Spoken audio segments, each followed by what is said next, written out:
Welcome to Kusugian, home for the Egypt, Barangay Kabantian, Davao City.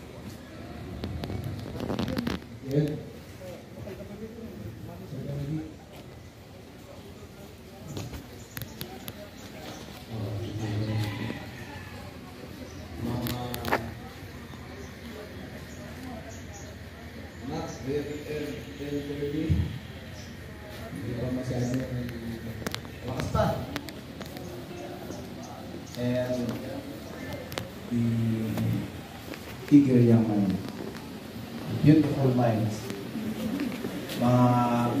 Hindi ko kayo lahat kilala, pero you look family to me. Don't look family, don't look familiar, you look family. And members of the DCPO, kasama akong pumunta dito, friends of DCPO, Assalamualaikum warahmatullahi wabarakatuh. That's a greetings for the Muslims.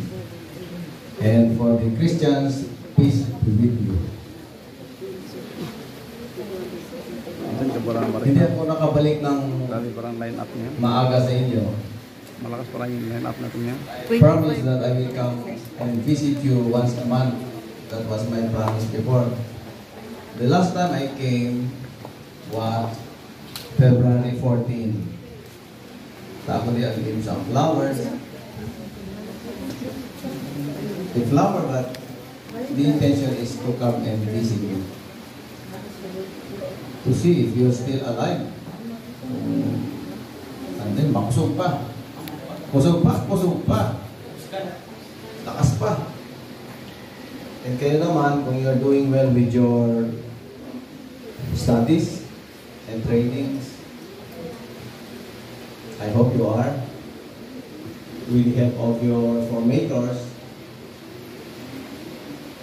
Ang daming reason bakit hindi ako nakapunta. February, the following month, hinuli si former President Rudy Duterte sa daming nangyari ng mga issues. So we have to protect Davao. Ang daming mga instructions that we have to implement. Ang daming mga third force.